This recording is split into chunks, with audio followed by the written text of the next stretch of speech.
and welcome to another Tinfoil stream. How's everyone doing? As you can see, the dinosaur outfit won. Sorry I missed yesterday. I was very sore. Basically, the first 2 days I came back, I was overdoing it. I was reaching for a bunch of stuff and bending over. I was picking up the Black's Law Dictionary, which really I shouldn't have been doing, because I'm not supposed to lift over 10 pounds. I wasn't thinking about it. That is definitely over 10 pounds. So, nothing in terms of commands that are going to force me to bend over. Otherwise, I will have to take more days off, which isn't fun, you know? I mean, it's a little fun, but, you know, I need to do my job, and I like to come and talk with you guys. So, no bending over. If I need to use the bathroom, I have some movies here to do the oh, your chair's gonna talk about this. I won't have to bend over. We're good. So, today we have a bunch of new tinfoil to take a look at. It should be fun. If you want to help support the stream, you can always gift subs on Twitch or memberships on YouTube, bits or super chats respectively. We have a hydrate, which I can certainly do. That has nothing to do with bending down. Hey Nemesaur, how's it going? We are going to play bingo today, so if you want the bingo card, make sure you do the command for it. And, yeah, I think that's it. We're caught up. Cool beans. No asking what Blu-rays are on my bottom shelf? No. I guess you could ask. I just can't get them. But I'll want to get them, and that's a problem. So anyway, let's jump into it. Let me turn this music off. Oh boy, and we'll start with these. These are incredibly annoying. You can thank Trey for these. Trey was sending these to me because he found them. I just scrolling YouTube. And god damn it, they're terrible. Batman, you're saying aging isn't just nature doing its thing? Hey, my nugget, if aging was natural, why do lobsters not age at all? Why can some jellyfish reset their cells indefinitely? Most animals can't do that. The immortal jellyfish is an exception, not a rule. You age because someone installed a shutdown timer, like a laptop that slows down right before you upgrade it. But that's evolution, beef guru. Species get old and die, it's normal. Normal? Who defined normal? Every animal that survives in nature stays useful till the end. But you hit 40 and need 12 pills to digest toast. So what? Yeah, historically before we had medicine, you'd just die. You're living longer than humans typically would without the advent of modern medicine and preventative medicine. So it's not a conspiracy. We live longer. Big Pharma made aging? Did the AI go British? It's got a weird accent. I don't know what's going on with it. They didn't make it, Crispy Brain. They found the switch and monetized it. You think it's a coincidence that anti-aging is a $300 billion industry? They sell you the rot, then sell you the cream. Okay, but cells break down. That's just entropy. Cool story, sniff GPT. Then explain epigenetic clocks. Your body has built-in gene expressions that schedule What, you think entropy's a thing? Checkmate! your decay. If evolution were to exist, why would it install a self-destruction routine? Because reproduction? Sure, have babies, then break. Useful for control, not for truth. Because the truth is, you don't age from time. You age from programming. You think Population control is a motive on the bingo card? it's normal to die slow, while billionaires inject blood from teens like it's wine? That's not aging. That's you, on schedule, like rotten. That's a thing one creepy guy is doing who everyone agrees is doing a weird thing.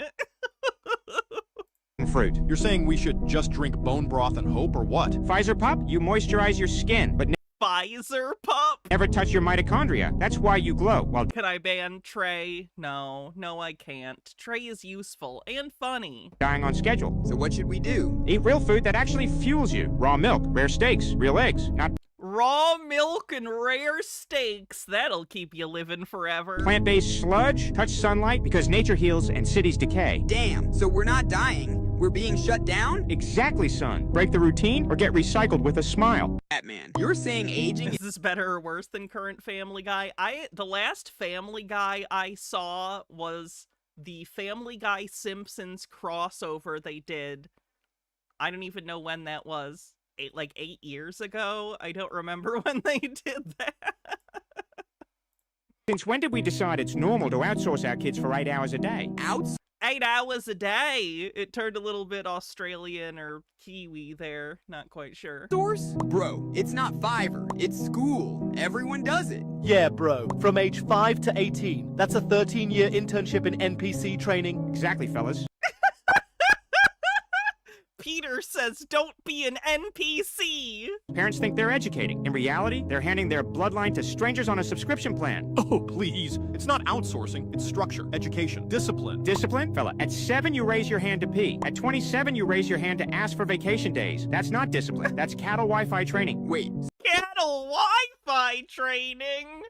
I'm gonna go word salad, because Wi-Fi has no place in that sentence. And yes, uses AI, of course. so it's not about knowledge? Knowledge? The whole thing was copy-pasted from Prussia. Their blueprint wasn't thinkers, it was obedient soldiers. Even Rockefeller said, I don't want a nation of thinkers, I want a nation of workers. Still, it makes people successful. Doctors, engineers, those matter. Successful? 40 million Americans are drowning in student debt. You don't graduate free, you graduate with a shiny chain around your neck. And guess Doesn't understand their problem is capitalism on the bingo card, and they said Prussia, not Russia. Prussia. what? 80% of doctors never had a single class on nutrition, but years on pharma. Who wrote that? The same corporations that profit when you stay sick, Nugget. So school's just a pipeline for broke NPCs. Exactly. And why is it Spider-Man footage? Spider-Man 2. No real reason. Wait, you're telling me the towers fell because of what exactly?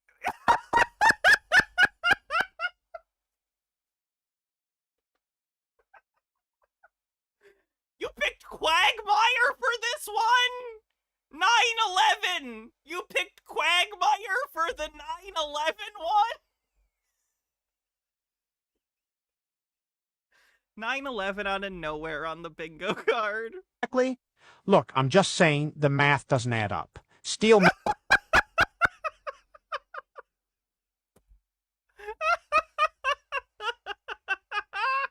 melts at 2500 degrees, but jet fuel only burns at 15. Oh, come on, Dad.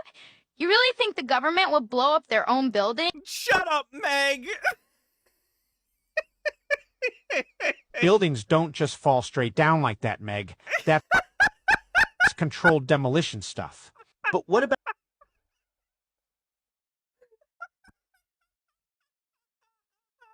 Hannah dies of laughter on the bingo card.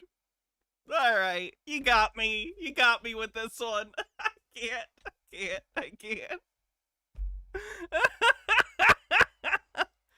about all the plane wreckage? The phone calls from passengers? Here's the thing nobody talks about, Building 7. It wasn't even hit by a plane. Oh my god, I hear conspiracy theorists talk about Building 7 more than anything. People talk about it all the fucking time. But it fell the exact same way. Wait, there was a third building? 27 floors fell in 7 seconds. Free fall speed. That only happens when you remove all the support at once. So you're saying someone Oh my god, I can't with this fucking loose change ass bullshit. Ah. Dad, is it true watching corn makes you dumber? Yes, and I'm not exaggerating. Brain scans prove it. It's called hypofrontality. Your prefrontal cortex, the part responsible for focus, planning, and discipline, starts shrinking. You think corn just went viral by accident? When a drug is Do you think porn went viral by accident? It's not viral, it's just a thing? Sir, pornography has existed as long as human beings have been able to draw stick figures. Are you crazy? People are horny. They like porn. What are you talking about? free and everywhere, you're the product. Wait, so every time I binge corn, I'm damaging my ability to think long term? Exactly. Meanwhile, your midbrain, the animal part, gets stronger. That's why you open one tab, then end up gooning through 20. You lose control. Gooning through 20. The complex that these people have about jacking off is insane to me. I don't understand it. I do not understand fundamentally the way these people talk about masturbation. Like it's some horrifying thing and they're talking about quote-unquote gooning through 20 tabs? What are you people doing? What are you doing with yourselves? Mossloth with 21 months says, I thought he meant actual corn, and I was like, why are we mad about maize? You become more Catholic guilt? This is America! There's not a lot of Catholics, relatively speaking. impulsive, less disciplined, more compulsive. That's exactly how it feels. And here's why most guys fail to quit. They rely only on willpower. Oh, just a Peach with a $1 tip says, I'm a little late. Glad you were arrested and feel better. Me too. That's where apps like HoldX help. It gives structure. Oh! Does he have a link? Does he have an affiliate link with the Don't Jack Off app? Helps you track urges and stops you from slipping before it's Urges. You know, like a human being that has sexual urges that are normal and fine. It's fine if you don't have those as well. But it's not wrong to have sexual urges. You're a person. That's quite typical. spirals. So my brain can actually heal? Yes, but only if you stop feeding And yes, shilling on the bingo card. the midbrain. With time, your prefrontal cortex rebuilds, your focus comes back, your confidence returns, you stop being controlled. This isn't just a bad habit, it's a digital weapon, and you're not the user, you're the subject. Every screen is a lab now, and you're the experiment. All right, no more. Nope, they're just trying to get you to click on ads while you're fucking jerk off. That's it. Okay, thanks Trey for those lovely videos. Let's mark off the stuff on the bingo card from that, and then we'll move on. Uses AI. Doop doop boop boop boop boo doo boo doo boo doo doo doo doo. Scamming, shilling. I'll go sheeple for the NPC thing. That's basically the same. Word salad. Population reduction as a motive. 9/11 out of nowhere. Hannah dies of laughter. I think that's it. Question mark? We don't have semen retention on the bingo card. Though maybe we should.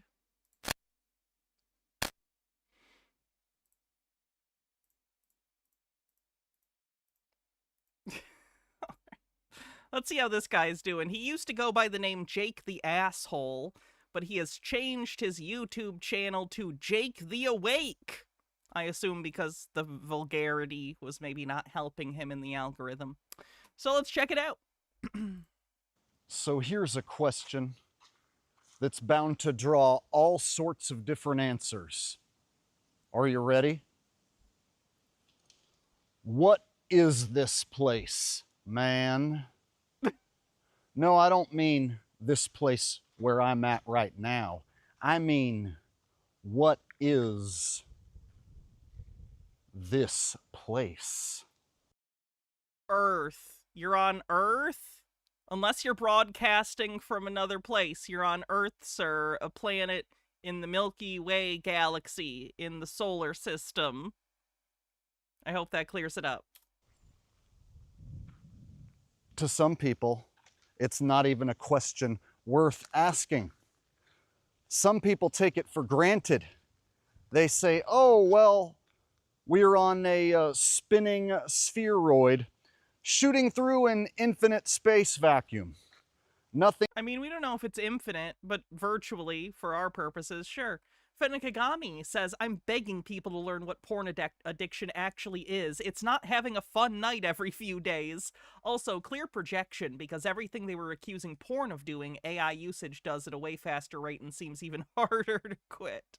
Yeah, the AI psychosis thing is fucked up. ChatGPT in particular has their entire model very geared towards sycophancy. That's a problem in chatbots in general, but ChatGPT's is in particular so sycophantic and unwilling to tell the user they're wrong. It's bizarre. It's really not good. Nothing crazy, nothing weird. Why even ask the question? You can ask the question. It's just that when you get answers, you should accept them if those answers are based in evidence and reality and are testable and have been tested.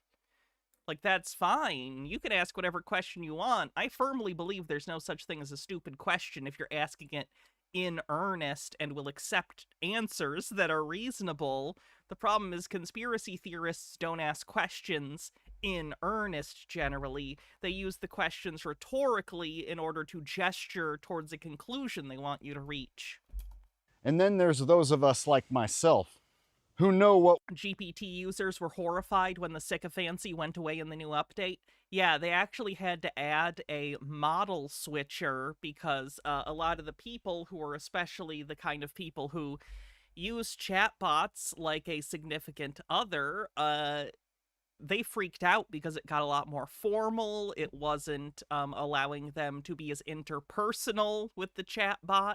So now they allow them to go back to the previous models because people were freaking out. These are heavy users of ChatGPT, are the people who are obsessed with it, who think they're in love with it. There's no it. It's a difficult conversation to even have because there's no it to be in love with even. It's the idea of a thing. It's an ephemeral, it's a program on a server somewhere in the world. There's no it for you to even really have feeling towards, but they sort of create like a tulpa of this idea of a being they're chatting with, and then they fall in love with it. It's crazy. It's like, who's the classical myth that created the statue they fell in love with? Pygmalion. It's like a Pygmalion delusion.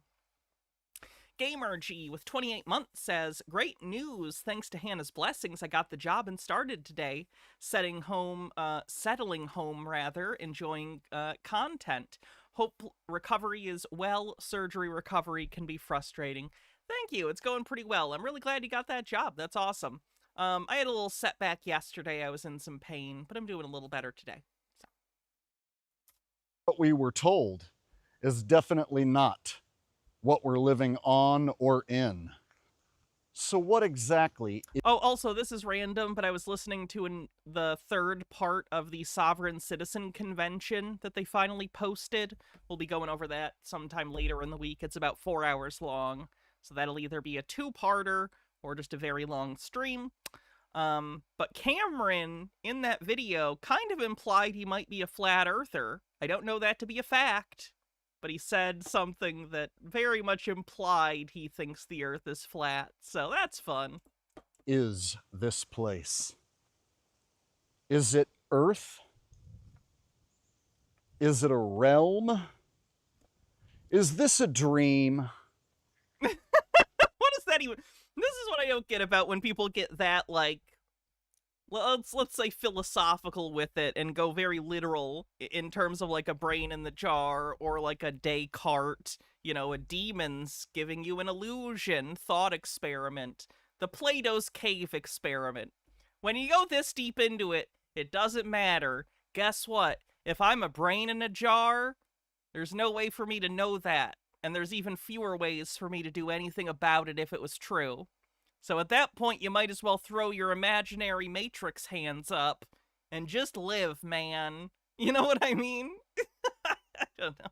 I don't get the whole, like, what if we're, like, in a turtle's dream, man? I don't know. First of all, do fewer drugs. Secondly, it doesn't matter. It doesn't really practically matter.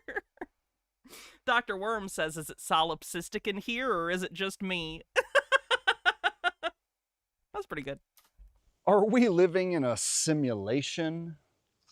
Those are all popular questions people are asking themselves. If you want to see some other people who are obsessed with the idea of simulation theory, there's a pretty good documentary about it called Enter the Matrix. It's by a same documentarian that did a movie about people obsessed with Kubrick's The Shining. I think it's called Room 217 or something. Really would recommend it. Enter the Matrix. Check it out. It might be on Prime. A lot of theories as And yes, Matrix on the bingo. That's fine. to what this place might be. And the crazy thing is, none of us really know. I started my That was a dramatic glasses off. How do you think he did a couple takes of this to get that glasses take off correct? theories as to what this place might It's like he's cutting a promo. be. And the crazy thing is, Yeah, I think he practiced that. That's pretty might good. be. And the crazy thing is, none of us really know. I started my YouTube channel asking this question. What is this place? Okay, but you haven't done anything to, like, investigate that question other than bitch on the internet. So you're just kind of, like, mentally masturbating, which is fine. I'm just saying, don't act like you're exploring the furthest reaches of human experience or knowledge. You sit in front of a computer and just, like, say stuff. Like, it can be entertaining, but that's all it is. We're not doing anything here. I hate to break this to all of you. We are being profoundly lackadaisical right now. We're not really doing anything. We're sitting in front of computers and watching shit. It's not the most productive thing, which is fine. It's leisure time. That's fine. Let's just not pretend we're doing anything big while we're doing it, shall we? What is this earth that we live on? Is it even an earth? What is Earth? A chunk of land? What, floating in an infinite space vacuum? Well, I keep saying infinite. We don't know that. We don't know. Lynn Girl Stuff, thanks for tier 1 for 3 months in advance, says Unicorb. Thank you very much. Appreciate your subscription. And Bumble Homestead, thanks for gifting a sub and kicking off a hype train. according to a world-famous astrophysicist like Neil deGrasse Tyson, that's exactly what it is. And he would consider it preposterous to even pose the question that it might be something else. I mean, we have a lot of evidence for what it is, so unless you deal with that evidence in some sort of realistic way, people are right to be like, what are you talking about? Why are you ignoring all this evidence that we've collected over, like, the existence of humanity? You're just kind of, like, throwing it all aside and going, like, what if none of that's true? Like, I'm not asking you to, like, just believe things for no reason, but look at it. You're just literally going, like, no, what if we just ignore all we've ever learned as a species, and I just pretended I'm the first person to have this thought? Just kind of makes you look like a douche. Stone Corbell, thank you for gifting a sub. Much appreciated. 27% to level 2 on the hype train. And so here's my thing. I don't trust the government.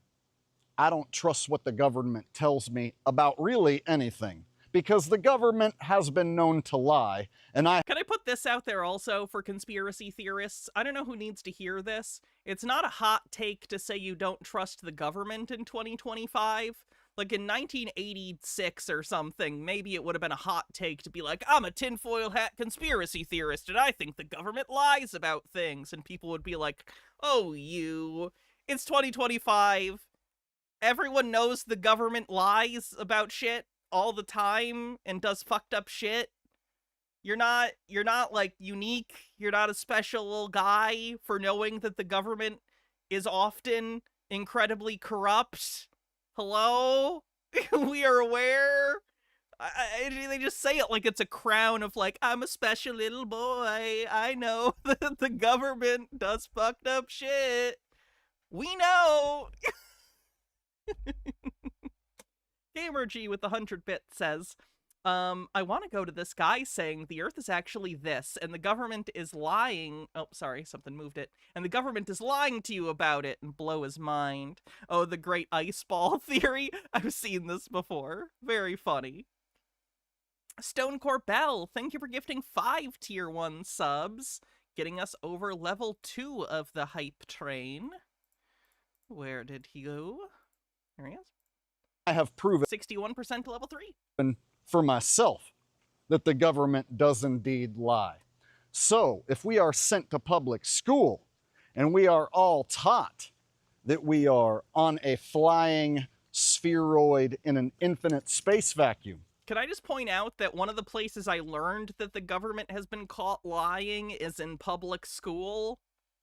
Like, a lot of these people act like public school is a place where the government indoctrinates you to never distrust them. I just want to point out, the place I learned about, like, the Tuskegee Airmen and, like, other incidents of the government doing fucked up things, or not the Tuskegee Airmen, sorry, the Tuskegee Experiment. I apologize, I misspoke. the Tuskegee experiment and other incidents where the government did fucked up stuff and hid it. I learned about that in public school, learned about it again in college and other places too, but the idea that the government never teaches you about fucked up shit it did is just also objectively untrue. If I come to the conclusion that that is not what's happening, then what? Then what do I do? Now, the beautiful thing about having a dog or a pet is they don't care about this stuff. They just want to have a good time and live their life. I think you should learn a little bit from your dog. Just chill the fuck out. Try and exist in the moment a little bit. It'll maybe lower your blood pressure. This dog right here, Ralphie, he doesn't know what the earth is. He doesn't know what this place is either. And he doesn't care. He just wants to go on a walk and have a great time. Based. So Based and walkies pilled. I put myself into the mind frame of my dog and just not worry about it? Just enjoy the moment?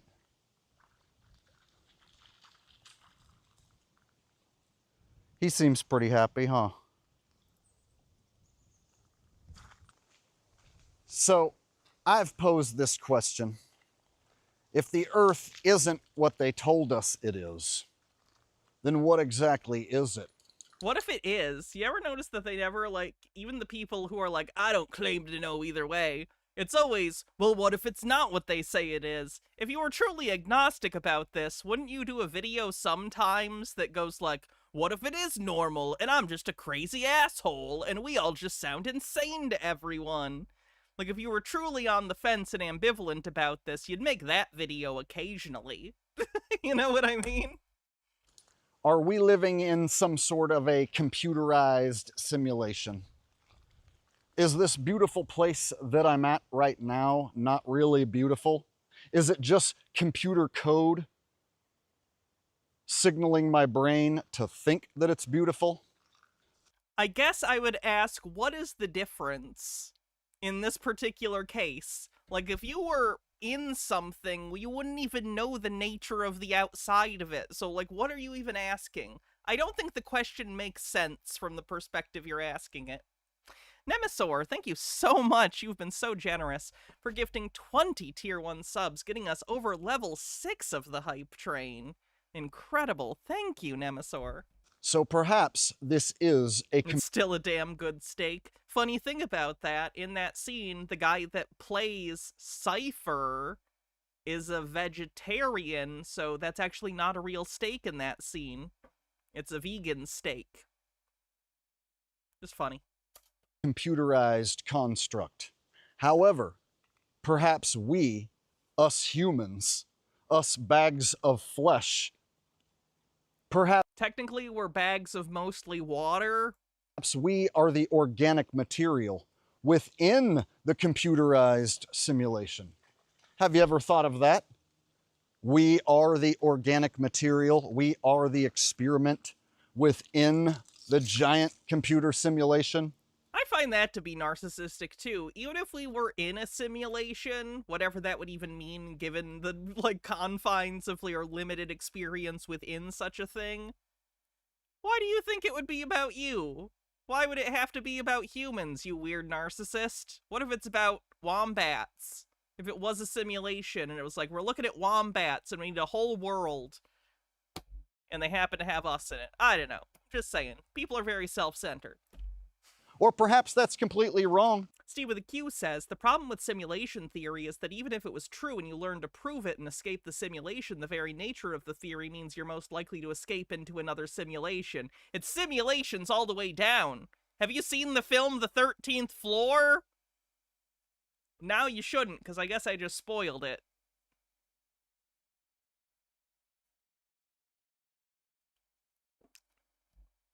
Watch Inception? Existence? And they want us to think it's a simulation, but it's not. Is there a difference between a simulation and a virtual reality? No. If so, can you explain it?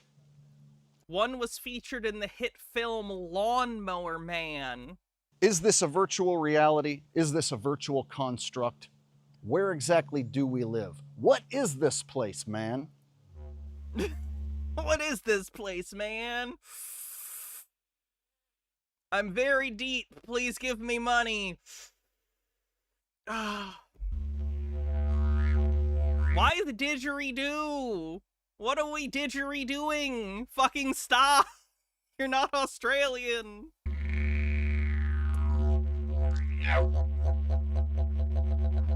I used to have a didgeridoo.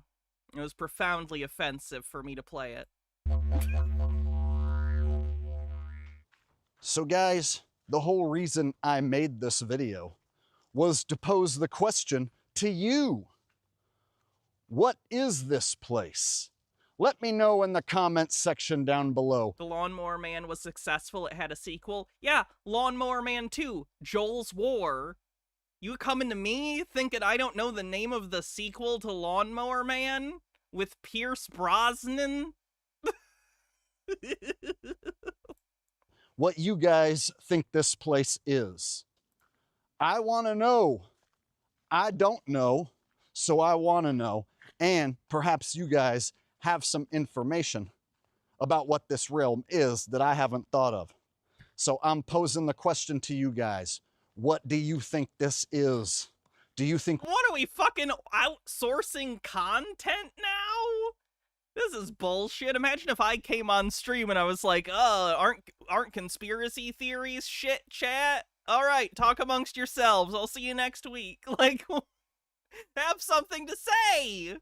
We live in a simulation, a virtual reality. Do you think that Virtual reality. Now I have the theme to VR Troopers stuck in my head. that's what the elites want us to think, and it's something completely different? And they're trying to get us to think it's a simulation or a virtual reality when it's totally not.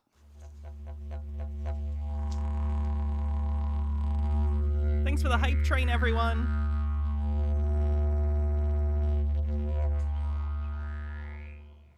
So, this question can be taken many steps further than just, what is this place, man? Are the elites thinly veiled or deep state? I'll go Cabal for that one, actually. I think it would go under Freemasons / Illuminati / Cabal. Such as, what is that thing, man? That's the sun. They Might Be Giants have a great song about that. Look it up. They tell us that that is a burning ball of gas 93 million miles away. On average. Green guy with a $3 tip says, I was arguing with my wife one time and I brought up why she doesn't seem to make a point that supports my conclusion. I guess that's not the point of an argument. No.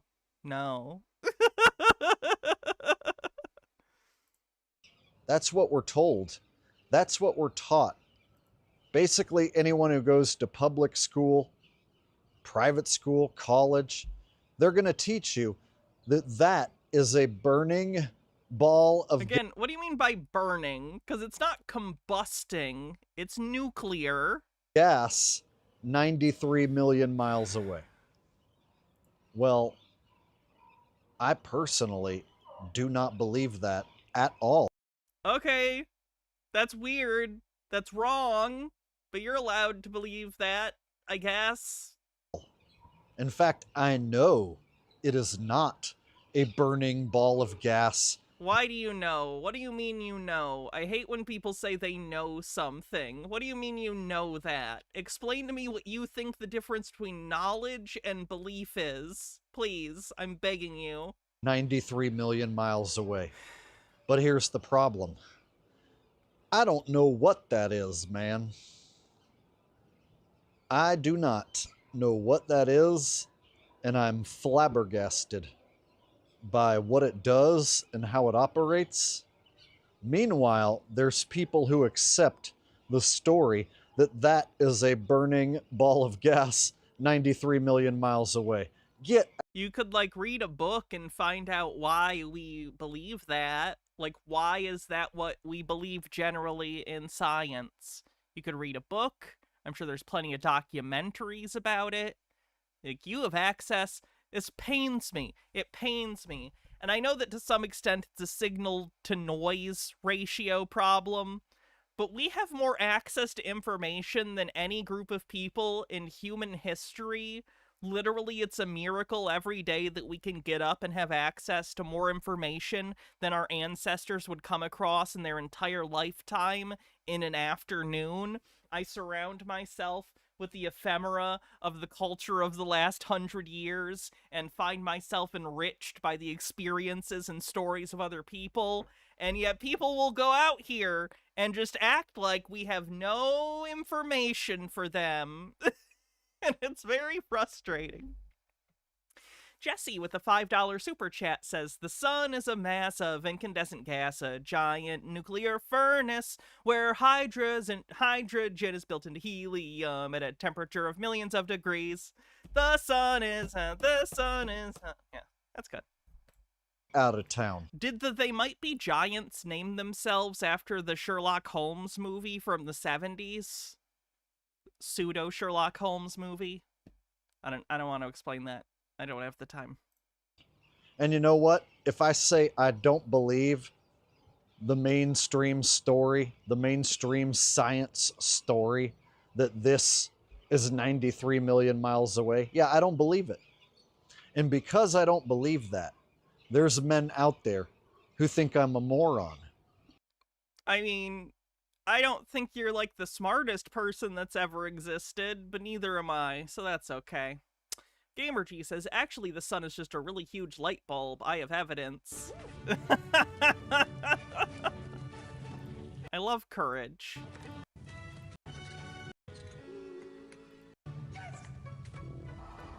That's good stuff. There's 10 No, not young Sherlock Holmes. Although I do like young Sherlock Holmes. It's not my favorite Holmes movie. You know what my problem with the movie Young Sherlock Holmes is? He's too good. They should have had him fuck up on his deductions a few times, because he's young Sherlock Holmes. He needed to grow into it, but immediately he's just perfect Sherlock Holmes, and the movie's just him getting his aesthetic, his deer stalker and, like, coat from Moriarty and stuff. So, yeah. Jitara says, guys like this come off as if they're the most important person, main character. However, if we were really in a simulation, we'd all be NPCs, assuming there even is a, quote, player character. Someone who isn't part of the simulation would know for certain that they're real, and regardless, all of this is real to us, so whether or not it's fake to some higher beings running our simulation is neither here nor there. Us getting existential dread over that wouldn't change the situation. Yeah.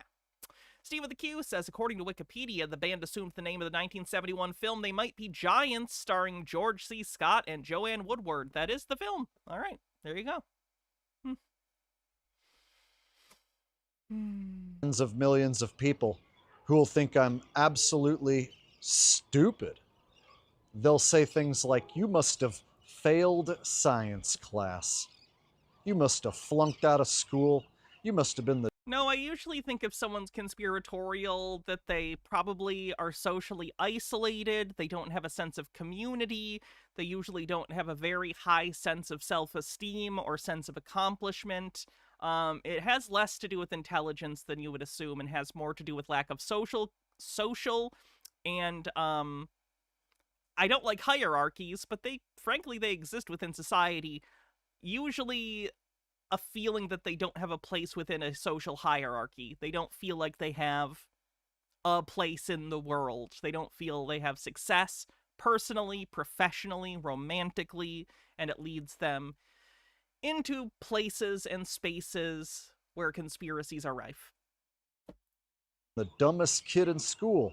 Everybody knows that's a burning ball of gas 93 million miles away. Is it? I don't think it is. Just a Peach with another tip says either he needs Either he needed a trip buddy or he needs some help of another sort. Yeah, no kidding. Is. In fact, I know for a fact that it is not that. So his conclusion is just, I don't like or understand how this works, therefore it's fake. Yeah, that's a pretty common heuristic for conspiratorial thinkers. I don't understand this, or this is not immediately intuitive to me, so I find it suspicious. And not only do I not think it's true, I think it's an intentional lie someone is telling me in order to manipulate me. But again, my problem, I don't know what it is. So check it out, y'all. Here we go again. Let me know in the comments section, what do you guys think that is? What is that thing? There's the didgeridoos again. So deep, so low. You can feel it. You can feel it in your tummy. I don't like it. Okay, let's check out the guy who thinks that the Smithsonian is hiding giant bones. Giants on the bingo card. Well, is there proof of the existence of giants or Nephilim, as referenced in the book of Genesis in the Bible? And more importantly, are they being hidden by our government in places like the Smithsonian Institute, perhaps? Y'all know that Trump right now has, amongst many of the other bullshit things his administration is doing, he has a beef with the Smithsonian, and he says that they're talking too much about how slavery was bad. So this is a topic right now where some right-wing people are talking about the Smithsonian, and this gentleman, who has almost 3 million subscribers, I cannot reiterate, this man has almost 3 million subscribers on YouTube, is talking about how the Smithsonian is intentionally hiding the bones of the Nephilim, giants who are the children of angels and human women, from the Bible. So things are going awesome in America, in case you're curious about that. Or Nephilim, as referenced in the book of Genesis in the Bible. And more importantly, are they being hidden by our government in places like the Smithsonian Institute, perhaps like in plain view, places that are visited by millions of people every year? Are they underground?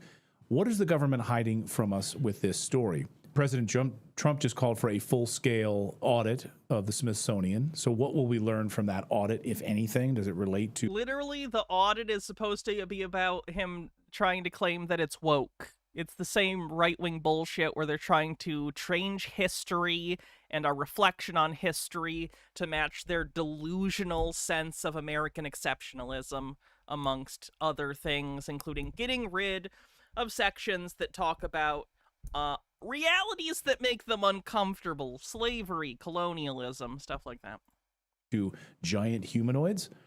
Timothy Alberino is really a modern-day Indiana Jones who's traveled the world exploring and researching these mysteries. He's written a number of books on countless subjects in the esoteric realm, I would say. In fact, when I So he's a con artist. Cool, good to know. introduced Timothy to my son, I said, he's like a modern-day Indiana Jones. And I've been waiting to talk about this. How old is your son? Unless your son's 45, I don't think he gives a fuck about Indiana Jones. With Timothy in our studio for a long time. Timothy, great to have you here in our studio. Nice to actually meet you face to face. So we're going to talk about giants today. I know for a lot of people this might seem like, come on, this is...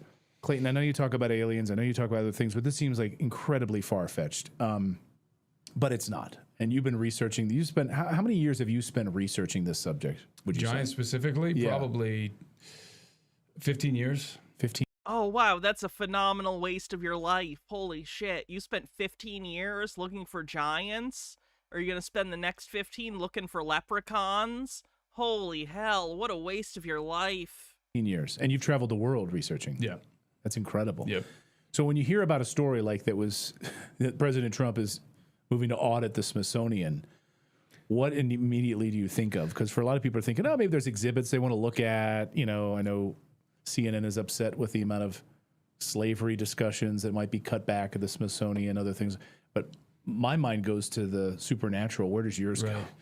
Well, I think that... Again, 3 million million subscribers. The intention of the Trump administration is to weed out some of the woke nonsense at the Smithsonian Institution. Like what, sir? Can you name me 2 exhibits that you in specific believe are too woke for the Smithsonian? I would love to hear about it. That would be my first inclination. In fact, I believe that the president has made remarks to that effect. So we're talking about museums, some of the museum exhibits, some of the information that isn't exactly accurate, that has a political bent. Like what? Again, like what? Can you name a specific? To the left, I think that is what the administration is targeting. I don't think that anybody in the administration has giants on their mind when they're doing this review of the Smithsonian, of the content, the material that the Smithsonian has been putting out. So, however, there is a unique opportunity right now. I think there's an opportunity for some of the congressmen, some of the senators to perhaps piggyback on this onto this review and make some inquiries into some of the artifacts, some of the out of place artifacts, including the bones of giants, that this. Please, you know what? Everything's so stupid anyway. Let's do this. Let's have a congressional hearing on this. Let's bring up some people from the fucking Smithsonian. Let's make some people with PhDs cry. Let's do it. Let's have the dumbest fucking senator from bumfuck Louisiana be like, hey, I know y'all got some fucking giants down there at the Smithsonian. Where are you hiding them? Please. Fuck it. I'm leaning into it at this point. I don't know. Sometimes you steer into the skid and it helps. Maybe it's similar here. We need to get things stupider. The Smithsonian Institution has, according to their own documents, recovered. And hold on a second. According to the Smithsonian's own documents, they have bones of giants. They do. They have. I would love to see the documents you're talking about, sir. And if they're talking about, A, if it's even an actual Smithsonian document, B, do you mean bones of people with gigantism? Because there are people who have a genetic condition called gigantism. That is not the same as being a mythical giant. Just like because someone has what is called dwarfism doesn't mean that they spent their life working the mines. Let's put it this way. They have artifacts related to giants. And that was a deflection, wasn't it? And I'm not reading into the documents, reading giants into them. This is what the documents say. Gigantic skeletons were found. Again, we can set aside. Okay, gigantic skeletons. Mammoths have skeletons and they're gigantic. Were they saying gigantic skeletons of dead animals? Because I don't know if you know this, humans are far from the only animals with bones. That's like a lot of them. A lot of us got bones. The newspaper articles that were being published at the time, and let's just focus on the Smithsonian's own archives. They have, in one instance, they recovered a jawbone, a human jawbone that was so large it could fit around your entire head, just the jawbone. And this is on record. And they have. Can we see the record? Is the record in the room with us right now? Have these artifacts. They have full skeletons. How old did we know the age of the particular jawbones, the human skeletons? I don't think there was any information related to the age. It was just a register. You guys don't believe in dating bones anyway. What are you talking about? That these are the things that were recovered in this year, some of the anomalies, and nobody knows where those things went. But this is the Smithsonian's own personnel writing a report, declaring some of the things that they found, and among the mundane artifacts that were uncovered in the mounds, this had to do with the excavation of the mounds, they found artifacts and human remains related to giants, or remains. Maybe we don't call them human remains, but humanoid remains that were gigantic in stature. I guess that's what I was going to ask. Are they human? Are they humanoid? Are they related to humans? I mean, in what capacity? I don't know. We'd have to do a DNA test, but my suspicion is that they are human hybrid that they're not entirely human. And we're talking. He's literally getting that idea because Nephilim in the Bible are hybrids of humans and angels. That's literally where he's getting that from. His citation there is Genesis. Ancient wisdom on the bingo card. Talking about, when we talk about Sassy giants, Pete. we're not talking about just NBA players. We're not talking about 7 foot tall maximum. We're talking about 8, 9, 10, 11, 12. Right. That's the range. 8 to 12 is generally speaking the range. Again, there are people with gigantism. Like, holy shit, how tall was Andre the Giant? Like 8 feet tall? Let me look real quick. How tall was Andre the Giant? 7'4". What's the tallest person with gigantism? Tallest person to live. Doon, doon, doon, doon, doon. Yeah, he was 8'11". So he's saying, like, they're not 7 feet, they're 8 and 9 foot. There literally are people who have been that tall, and they have gigantism. So even if you found bones that big, it would indicate you found a person with gigantism, not a discrete species of giants. When I say giants, that's what I'm talking about.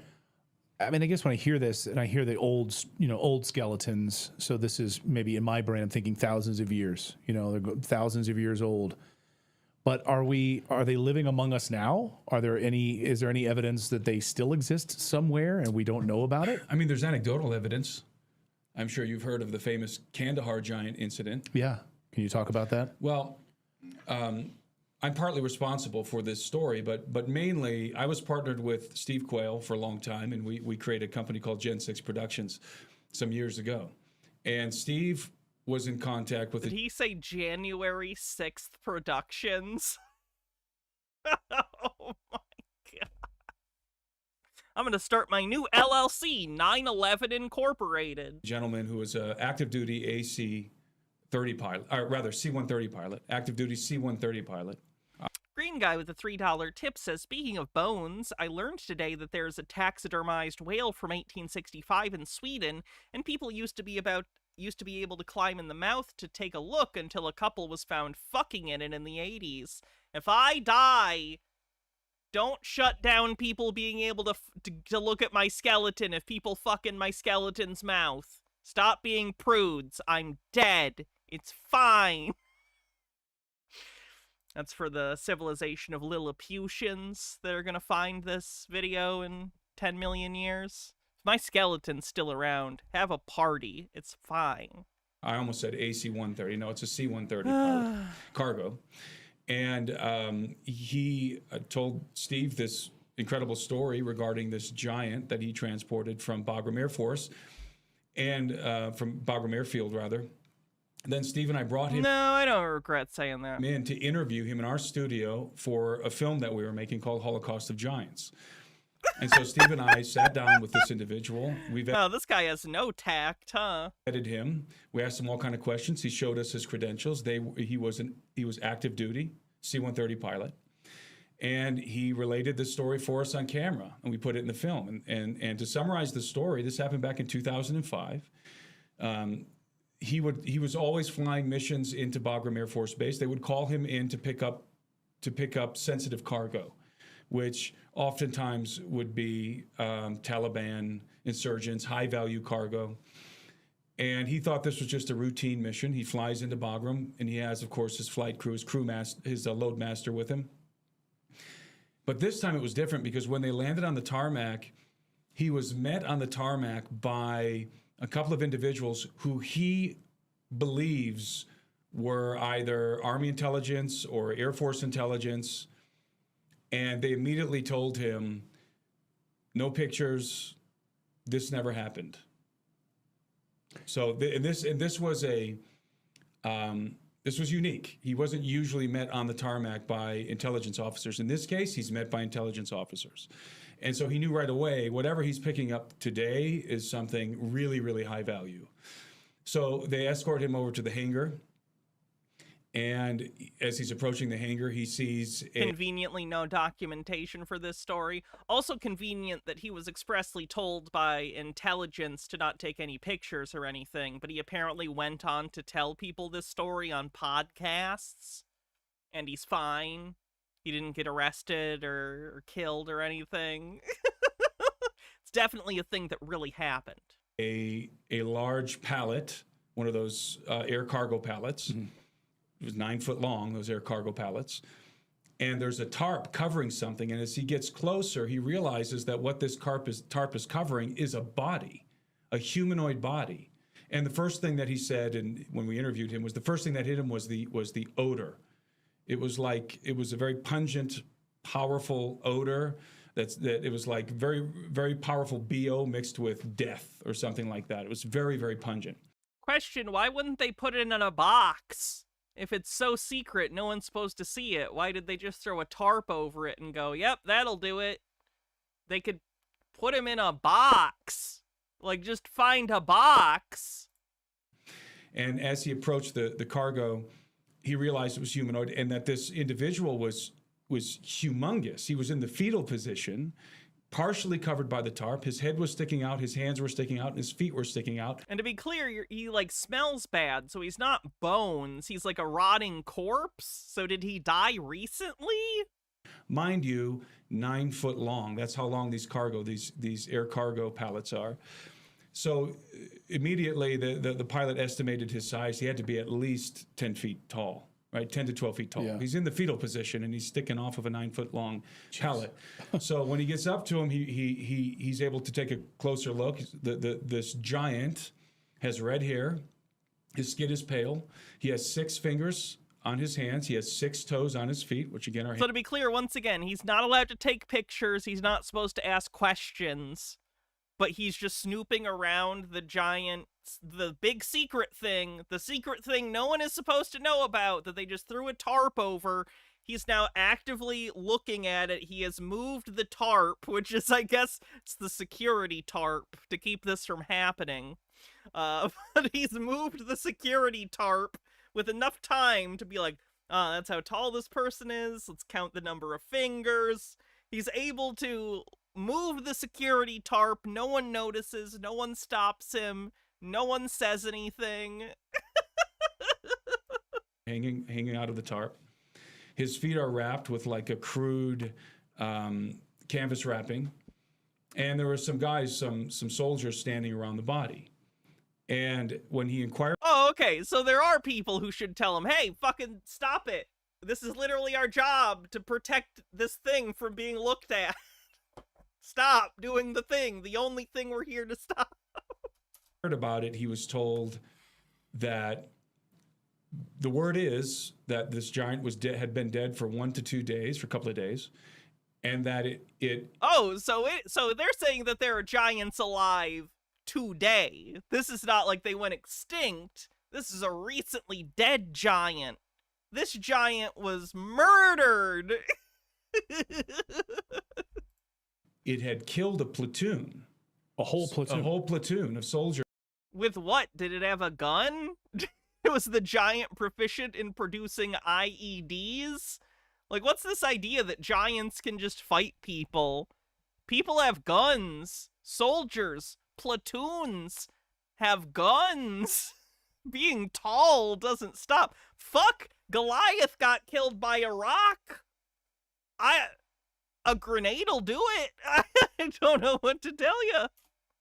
Because they killed this giant somewhere out in the mountains of Afghanistan, and it was close to a village. There was this cave close to a village, and the villagers were venerating something inside of the cave. They were bringing food and some other artifacts to the mouth of the cave, and so the platoon.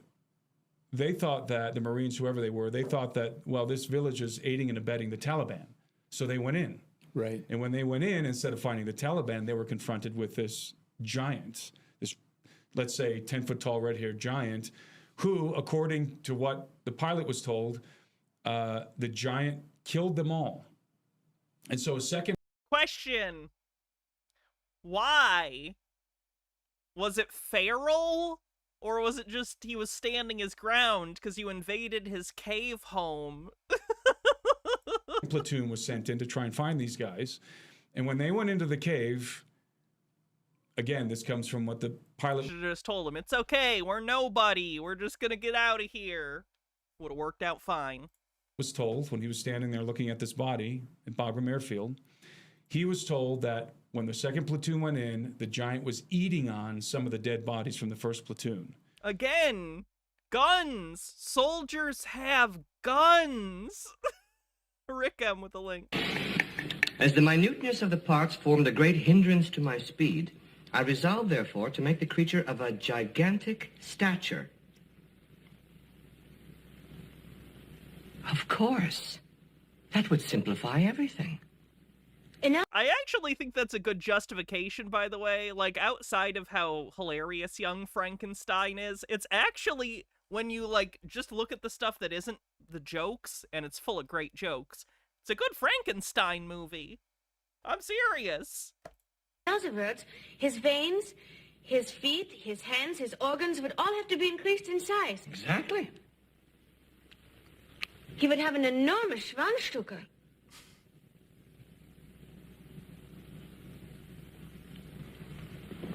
That goes without saying. God, Gene Wilder was so good at reacting. The best reactor in the business. He knew just how to deadpan react. So good. Jitara with 50 bits says, I feel like if there was ever a distant race of giants, or rather, a distinct race of giants, their existence wouldn't be something you could just cover up, especially since the means to do so on a massive scale wasn't possible until like the last century or two. For example, people have seen and were talking about dinosaur bones for centuries before anyone knew what they were. Besides, if there was really some type of global cover-up of giants existing, this guy would be disappeared by the shadow government already. Yeah, it doesn't make any sense. It is predicated on the idea that the government is 100% efficient at hiding things, which has never been the case. Second platoon took him down. A helicopter was called in, and they airlifted the body over to Bagram.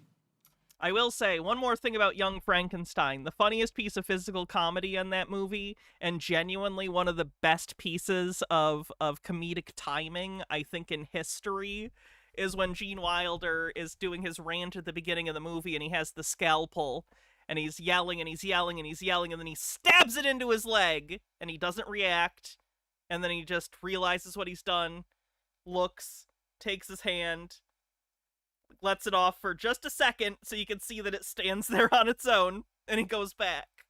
I know I'm not describing it well, and it's not funny describing a joke, but if you know what I'm talking about, it's just perfect timing and how he does it. It's great. And then they called in our pilot to come pick up the high-valued cargo. And so then they loaded, first they weighed the cargo, and, you know, the loadmaster has to weigh whatever's going on to the C-130. And the pallet and body, the body weighed 1,100 pounds. So the pallet, you know, plus the cargo on top. I don't think that holds up. I don't think that a person that was 9 foot tall would weigh over 1,000 pounds. I don't think that makes any sense. They deduced that this guy was 1,100 pounds. And here I am worried about losing. Young Frankenstein fits into the old Universal Frankenstein movies. It does. Frankenstein, Bride of Frankenstein, Son of Frankenstein, and Son of Frankenstein, Son of Frankenstein has a kid who has curly hair, who actually looks a little bit like Gene Wilder, so you could just say that kid's Gene Wilder's character as a kid. And then, of course, you have, like, Ghost of Frankenstein and House of Frankenstein, which I don't like very much. And then Young Frankenstein. It fits in enough. 15 pounds. 1,100 pounds, and probably mostly muscle mass. And I remember the pilot told me he kind of, you know, punched his fist onto the body, and he said it was like a solid rock. It was like brick. And he saw his face? The face was covered, but the hair was sticking out, and the hair was red. Red hair, 6 fingers, 6 toes, pale skin. So this is where the famous Kandahar Giant story comes from. First from Steve Coyle, but then from Steve and I, our documentary. and the interview we conducted with the pilot. But it's since taken on sort of a life of its own. Now, that happened in 2005. We released the documentary probably, I want to say it was around 2015, 2016, in that range, probably 2015. And I have since confirmed this story with at least 2 high-level individuals from the Air Force.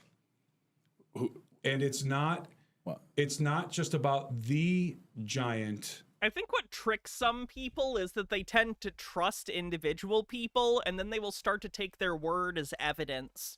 So like with this guy, for instance, all he's done, this is one guy telling a story. This is one guy who I believe to be a con artist. It's my opinion that he's a con artist, telling a story that you should not believe. But within this story, he said, well, I confirmed with these people. This person said that. This person said that.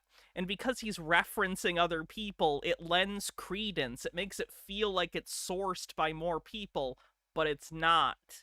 It's one guy telling a story and bolstering that story by telling you about people who confirmed things to him. Now, you have no confirmation that he talked to anyone. You don't have any reason to believe that other than if you trust him. And why would you trust this person? Because humans have a trust bias. We want to believe people are telling us the truth. We have very few defenses against people who are just liars who lie to your fucking face. But that's how these people thrive, is they just lie. They just lie and lie and lie and lie and lie. And if you're confident about it, people will believe you. In Afghanistan. Actually, I should say one Army source, one high-level Air Force source. It's not just the giant of Kandahar, it's the giants of Kandahar. This is the one they killed, but they know there's more out there. So we're not just talking about one giant. This is not a one-off. Obviously, you can't have just one being. He has to come from somewhere. Right. So there has to be a clan of these things. They're reproducing unless they're created in a lab. And I don't think that's the case in Kandahar. I think that this is a very remote area, that there were giants in ancient times inhabiting that area. They went underground. They lived mostly underground, and there are still some individuals. Question, how do they get their vitamin D? Alive. And again, just to summarize. Because presumably they'd have needs for stuff like vitamin D like human beings if they're hybrids. 10 to 12 feet tall. I don't know if you know this, living underground, you don't get a lot of sunlight. 1,100 pounds, 6 fingers, 6 toes, red hair. That's precisely the kinds of remains that were being discovered in the United States back at the turn of the century, late 1800s, early 1900s. He makes that claim with no evidence. He's just saying it. You're blowing my mind. I want to get to that part. You're blowing my mind. I'm incredibly gullible, or at least think my audience is. States. And he's right. He has 3 million subscribers. His audience are gullible. Methinks. In a moment here, but maybe you can talk about, so 6 fingers, 6 toes, 10 to 11 feet, 10 to 12 feet tall. Is this a common characteristic in this region? I mean, do the Afghani people? He had Rakita Law. He had Rakita Law on. Whatever happened to that? Did those cocaine charges get dismissed? The fuck happened to Rakita Law? Ricketts. About this? Well, that's not as fun as talking about Rakita Law's cocaine potential conviction. Is this part of like local legend where it's kind of common? I actually was in a cab. I had a very interesting conversation with an Uber driver. He was Afghani in oh God, Los Angeles. Okay, I'm gonna move on from this video. We've heard enough from the, frankly, in my opinion, con artist. We'll move on. Okay, what else we got? What do you think connects all of these things together? What do you think connects all of these things together? Faith healer William Brannan, Gnostics from the 2nd century, the Zohar, the Kabbalah, radical groups like the 3Ks. It's the doctrine of the serpent seed. Okay. Now, if you haven't heard of this before, I must pre-warn you that some of the content discussed in this video may make you feel a bit uncomfortable. But I feel that it's very important to discuss, and so I really must make this video today to make this absolutely clear what this is really about. Is the serpent going to a masquerade ball, or is he trying to hide the fact that he's a snake? Because I don't think that mask is going to do it. I don't think that mask is going to hide that he's a snake at all. So in short, the serpent seed theory is the... Why does the snake have hands? That's biblically accurate. In Genesis, snakes have arms and legs until a serpent does the whole eat the fruit of the tree of the knowledge and good and evil, Eve. And God punishes all the snakes by taking away their arms and legs. So according to the Bible, the reason that snakes are slithery is because God got mad at a snake one time, so the rest of them don't get appendages anymore. That is the real story of why the Bible says snakes are the way they are. Not a great science book! The idea that in the Garden of Eden, Eve was actually seduced by the serpent and consequently had intimate relations with the serpent, which led to the birth of Cain. I don't think you should fuck a snake. I don't think that that's a good thing to do. They're definitely using AI for this also. The snake is like disappearing into the tree and its fangs are on the outside like a weird beard. Jesus. Bittergrin says, and the snake didn't even lie. They did become like God and they didn't die. Yeah. In other words, a copulation... Are there any other Bible stories with talking animals? Yes, there's a talking donkey later in the book. I don't remember the context of that. I think that's it. With the serpent produced two different bloodlines, one of which was evil, with the birth of Cain, who then went on to murder his brother. Now this... Listen, the Undertaker kind of deserved it. I'm not gonna get all into lore here, but I'm just saying Cain had his reasons. This theory has become quite popular in some circles online in the last few years. Despite it conflicting with the Bible in verses such as this, and Adam... Mossloth says, weren't Cain and Abel twins in terms of how they were described as twins in other Hebrew texts? I actually don't know. I know they're described as brothers. I don't recall if they're described as twins. Knew Eve his wife, and she conceived and bare Cain, and said, I have gotten a man from the Lord. In verses such as this in the book of Acts, which states that God has made of one blood all the nations of men to dwell on the face of the whole earth, this doctrine has swept across the internet and continues to grow.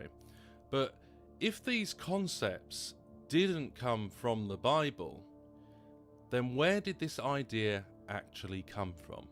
And this multi-leveled conspiracy is there to keep that knowledge from us. To hold... Oh yeah, do I need to explain that? Yeah, Eve fucking the snake is not in the Bible. That's not in the Bible. If anyone needs to hear that, that's some... That's very... I've never heard anyone genuinely extol that belief. Hold us in little... I'm sure someone believes it. ...me mental states, so a tiny few can control billions. Without this knowledge, we cannot understand the conspiracy. So you've got this reptilian group, and the ones involved appear to be relatively small in number, tiny. Reptilians on the bingo card. Compared with the global population, and they've imprisoned humanity in this tiny, tiny frequency range of... And thinly veiled anti-Semitism on the bingo card. Sorry, accidentally pinned something. Unpin. Perception called visible light.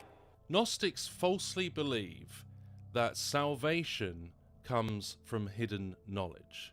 Yeah, Gnosticism, at least in broad strokes, Gnosticism is super hot right now. A lot of conspiracy theory is very Gnosticism flavored, in that it very much feels like the primary concern of their spiritual beliefs is obtaining some sort of esoteric knowledge that will allow them to ascend this plane of existence, go from 3D to 5D, as some of them will say. So, like, in broad strokes, I get the comparison. It is big right now. I think people feel alienated and confused about the world, so some of them have come to have this complex where they think of the world as a big puzzle, where there's like one question and one solution, and once you figure out the solution to that puzzle, you get to escape and like be free of this, what they would consider like an earthly prison. It's not great. It's not great. Now, in their confusion, Gnosticism teaches that the false goddess Sophia came to save mankind in the Garden of Eden by giving us... You don't think Gnostic thought is about transcendence? It's a lot more deep than that. So basically, Gnosticism says that there's like a source that is sort of the one above all God, and then it has many aspects. And the world that we live in was created by one of those aspects, who is known as like Elohim, or the Christian God. And secretly, he's not a very good guy, basically, and you need to discover that and uncover the true secrets to be free of like the demiurge's control matrix. I don't know how else to describe it. Hydrate, will do. Bittergrin says, so Buddhism, but evil. Kinda. Secret gnosis to escape the god of the material world. Now, they think this was achieved through the supposed enlightenment offered by the serpent, which is a complete twisting of what the biblical narrative is. However, in some sects of Gnosticism, which follow a dualistic belief system, they saw the serpent as a double-edged sword who could both... Did they use AI for this too? Why does the serpent look like a puppy, and also it has antenna like a caterpillar? What? Stop using AI! liberate and entrap mankind. That Cain was a product of this entrapment after he was produced from a supposed... Cain was a product of a fire! ...intimate union between Eve and the serpent, producing a hybrid bloodline on the earth whose offspring were purely evil. Yeah, that's not great. I don't know if you need to hear this, but defining anyone as genetically evil, that's Nazi shit. That's just like fucked up eugenics. That's just like, that's the most hardcore racism, is being like, genetically you are entirely evil. That's fucked up, man. Not how anything works. Now, on a side note, many of the fast track to genocidal thought, too. These mystic groups, they see this serpent not necessarily as a literal snake who was being used by Satan or even possessed by Satan in the Garden of Eden, but rather a being who pre-existed Eve, like an angel or a giant. In the Book of Zohar, one of the most foundational books in Jewish mysticism, known as Kabbalah, the writer writes this: Nachash, which is Hebrew for the serpent, and I warn you, this is quite disturbing. The serpent injected his impure expletive to Eve, and she absorbed it. Therefore, when Adam had relations with her, she bore 2 sons. That's not even what. That's not generally how pregnancy works. One from the impure side. It's not literally impossible. There are people who have had twin, or not twins, but like almost twins, almost fraternal twins, kind of, from 2 separate fathers, because I believe she ovulated at least 2 eggs, and one was inseminated during one encounter, and the other was inseminated shortly after, and both implanted. So she was pregnant with children that are step siblings at the same time. It's very rare, though. And also, serpents can't interbreed with mammals. So it's a lot of problems. Nachash, or serpent, and one from the side of Adam. And Abel the second bore a resemblance to the higher form, and Cain the first to the lower. So some Gnostics saw Cain as a product of the lower material realm, and thus associated with the Demiurge, who they believed was a picture of the God of the Old Testament. So I'd like to ask you, have you seen this idea being popularized today? But Satan knew this, for he come to her in the form of this serpent, which was the beast, and she was pregnated by Satan first. She gave birth to twins. One of them was certain seed, the other was Abel. The idea that there's a second bloodline of a distinct people group or ethnicity who are purely evil and cannot be redeemed. Yeah, this is just straight Nazi shit. Like I'm a little used to this kind of thing to the point that I'm really underplaying it, but I cannot express to you how dangerous this line of thinking is. This channel has 337,000 subscribers. This is not a channel no one is watching. I just want to put that out there. The idea that there are literally separate classes of people in an esoteric sense, and these othered people, NPCs, whatever these people want to call them, that these people aren't even real people, this is genocidal rhetoric. I know, not fun. I'm just letting you know. Like, this is being normalized in these spaces. Lots of people believe it, and everyone laughs. Everyone laughs at how silly these weird people are until enough of them believe it that they start hurting people. By Jesus Christ. But one of the earliest mentions of the serpent seed concepts that I can find was in the Nag Hammadi library, which at least touches on the idea that Cain is a product of this evil material world, which is influenced in their false doctrine and blasphemy of the Creator God by the Demiurge. And this was directly rebuked by Irenaeus in his book Against Heresies. You know, I'm not an expert on these things, I'm just giving you my research here and where I see the thread of this coming from, and it's not coming from Christianity at all. You see it coming from Gnosticism, and you also see it in the Targum Pseudo-Jonathan, in which the serpent is claimed to be an angelic being who is named Samael. And Adam knew Eve, his wife, who had desired the angel, and she conceived and bare Cain. And she said, I have acquired a man, the angel of the Lord. But folks, these teachings do not appear in the Bible. Clearly, this is reading into the Bible things. Why is her kid a little monkey? Why is her kid a little monkey? He looks like Curious George. What the? Fine. That are not there.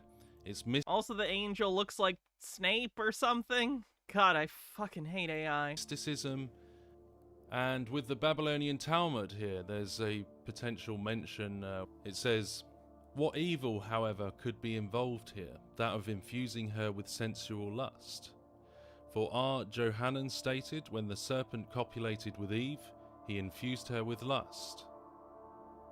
Hey, if I freeze myself, could you guys wake me up when humans stop being insane? Like, it should probably take another 5,000 years. I'll just, like, go in the ice. You can shoot me into space. Come find me. It'll be fine. And they shall turn away their ears from the truth, and shall be turned unto fables. And then there's various quotes from mystical rabbis and others through the centuries here, which I will just mention. We have Yebamoth. Rabbi Yohanan began, when the serpent mated with Eve, he took advantage with lust. Other references include, another rabbi states, thus we have learned that when the serpent had sexual relations with Eve, he injected defilement into her. And a rabbinical source stated Eve gave birth to Cain from the filth of the serpent, and therefore from him descended all evil generations, and from him comes the abode of spirits and demons. Oh, we're doing great as a civilization. Okay, moving on.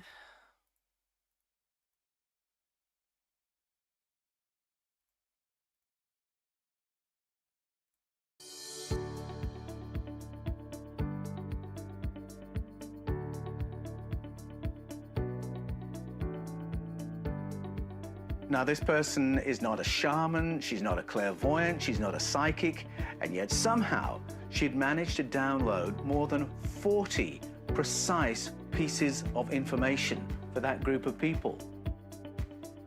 But in that moment, I found that with us in the right frame of mind, I was able to access all this information.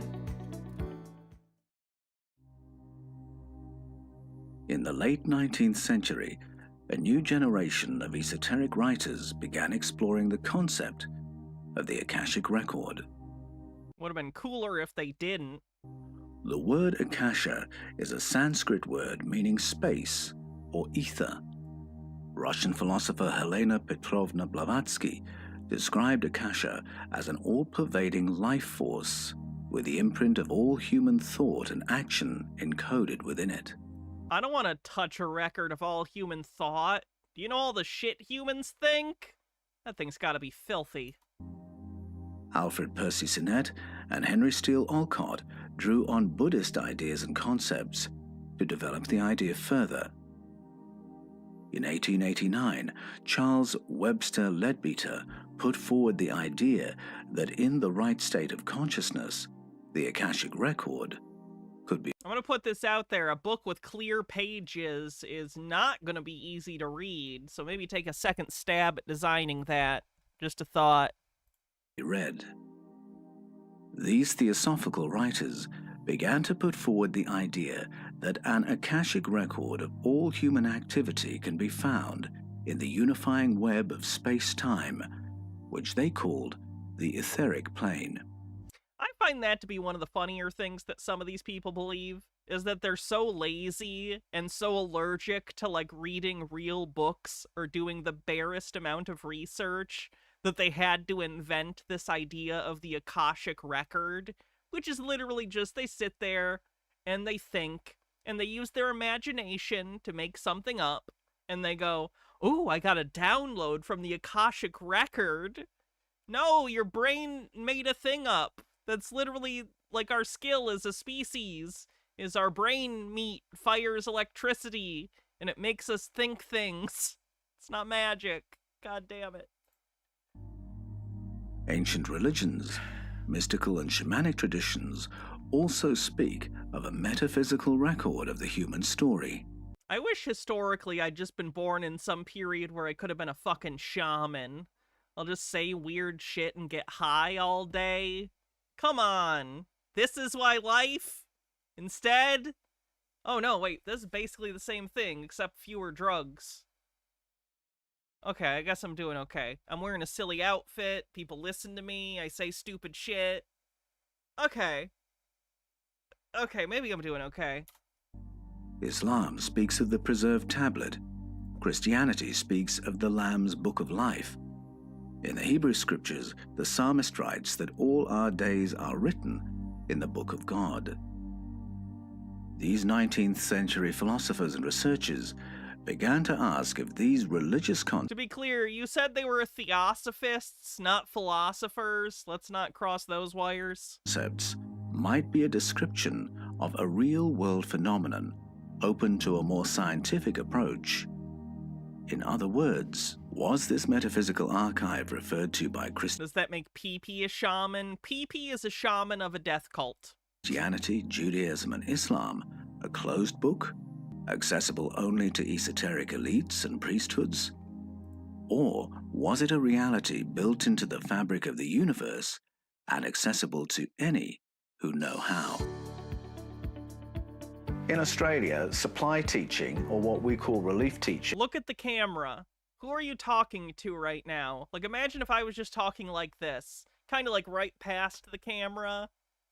Who are you talking to? Talk to your audience, you fucking weirdo. Do you think it gives you, ooh, look at my mystique, I'm so important, I'm not even looking directly at you. I have so much important things to say. Look at all my books! Fuck you! Look at the camera! Teaching is a highly professional and skilled profession.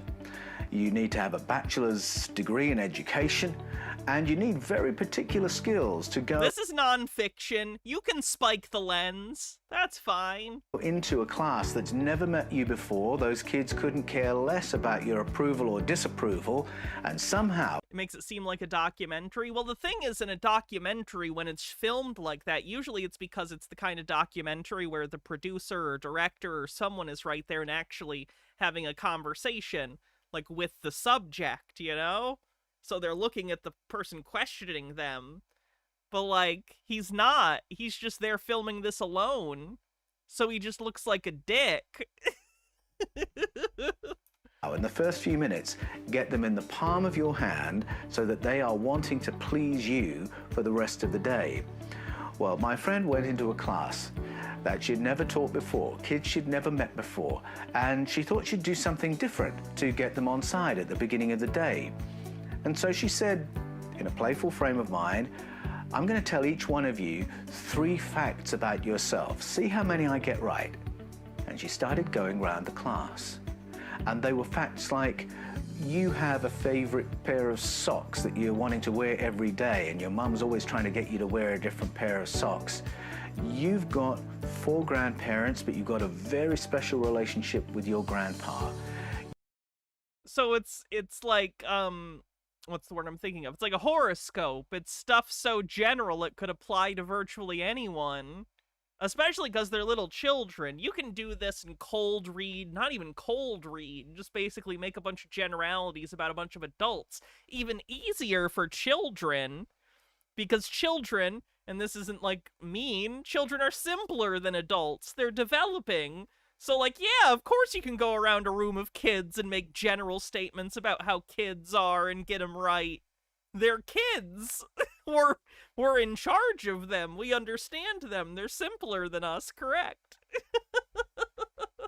You've got a new pet. You got it a couple of weeks ago, didn't it? It was really precise information like that. That's not that precise! Well, as she did this, the kids in the class started falling about with laughter because fact after fact. We impressed a bunch of first graders. Is that evidence? No offense, but I could do some basic sleight of hand and impress some children. It's not that difficult. She was nailing it. And by the end of the day, she'd gone around all 20 kids. Every single one of those kids had an accurate fact that she had spoken to them. But you said she did 2 or 3. So now each of them had at least one that was correct. So that means some of them weren't, right? Oh. And 10 of them, she'd got all 3 facts correct. Oh, so she got a lot of them wrong, is what you're saying. So for most of the kids, she got them wrong. Now, this person is not a shaman, she's not a clairvoyant, she's not a psychic, she's just a regular school teacher. And so I asked her, how did you do that? And what prompted you to do it? And she said, I have no idea. I've never done that before. I don't know. The stupidest thing is I think there are genuinely people who do cold reading and don't understand what they're doing isn't psychic ability. So I fully believe that there's people out there doing cold reading and they think they're psychic because they don't understand. This isn't like a skill that's magical or mystical.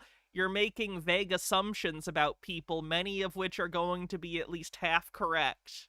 And other people don't do this, not because they don't have the ability, but because it is unimpressive and a nothing skill. Like, it's not a thing people do. Why I did it, I don't know what made me think of it. It just came to my mind and I just did it. And in that frame of mind, she had downloaded all this accurate information, more than 40 precise pieces of information for that group of people. How many imprecise pieces of information? Just curious.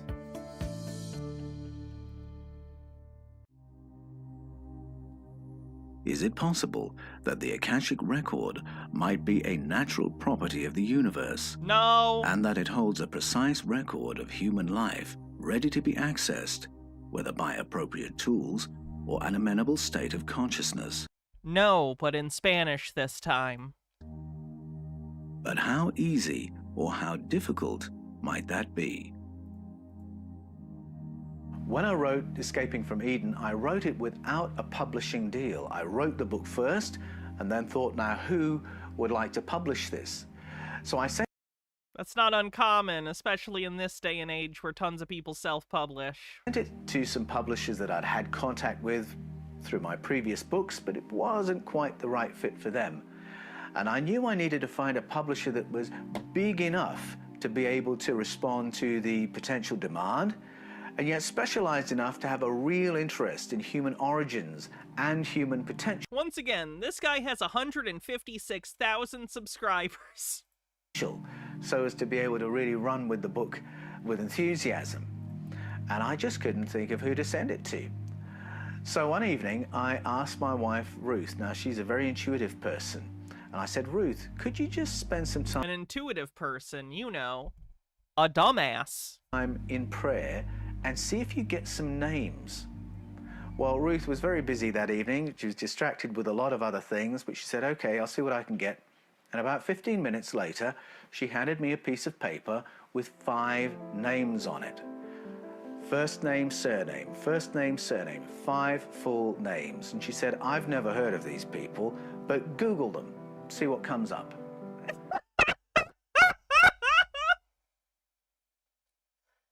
Imagine this is how your life works. There's no analysis. There's like no... You're just wandering like Mr. Magoo. I can't. So I took those 5 names. I Googled them. 4 of them were publishers. And one of them was the name that led to the contract for Escaping from Eden. Now, I don't know how Ruth did that. Ruth doesn't know how she did it. Maybe it helped that her mind was really on other things, that she wasn't in the driver's seat of that conversation, and in that frame of mind had been able to download accurate information from a wider field of information. Ginerty says the depressing thing is he's definitely sold more books than I have. Oh yeah! Human beings are disgusting. I'm fundamentally disgusted with our species. We're ignorant, superstitious animals, and I hate it. That some call the Akashic Record. But what might be the mechanism of such an archive of conscious experience? I grew up in a pre-digital... Harold Edelman says, Jesus fucking Christ, you should really check out what his books have titles and subtitles. Escaping from Eden. Does Genesis teach that the human race was created by God or engineered by ETs? Oh, that's a mouthful. Paul Willis downloaded Escaping from Eden. Does Genesis teach that human race was created by God or engineered by ETs? Oh, Jesus, too much. The Eden Conspiracy, ancient memories of ET contact in the Bible before God. Echoes of Eden, what secrets of human potential were buried with our ancestors' memories of ET? The Scars of Eden, how humanity confused the idea of God with memories of ET contact. He's verbose. I guess that's something. Something, words. Digital age. And so when you wanted to record sound or pictures, you would use magnetic tape. And that technology was all about creating interference patterns in the electromagnetic field of magnetized tape. And then another machine could come along and decode those interference patterns back into sound and images. Now, your body and my body each generates its own electromagnetic field. And every thought, every intention, every feeling, emotion, experience creates an alteration or an interference pattern in that electromagnetic field. Even if that was true, I can create a disturbance in still water by throwing a pebble into it and creating waves. That doesn't mean the waves are recorded in the lake. The fuck are you talking about? Planet Earth has its own electromagnetic field, and every human body on the planet creates a minor adaptation or interference pattern in that electromagnetic field. Now, if I also disturb the atmosphere as I walk through it and disturb the gases that I exist within. Does that mean that all my actions are recorded in the gaseous records? No! What are you talking about? Been able to create machines that can decode interference patterns in magnetic fields back into sound and images, then might the interference patterns in planet Earth's electromagnetic field be a mechanism of record? Might our planet itself be the field in which human memory is contained? Early theosophical writers proposed that the Akashic record was encoded within the etheric plane. Some researchers today suggest that the unified field which connects all the space, energy, and matter of the universe may be the language of today's science for the etheric plane. There is no etheric plane! Mystics and shamanic leaders have often found other language to explain their ability to download Akashic information.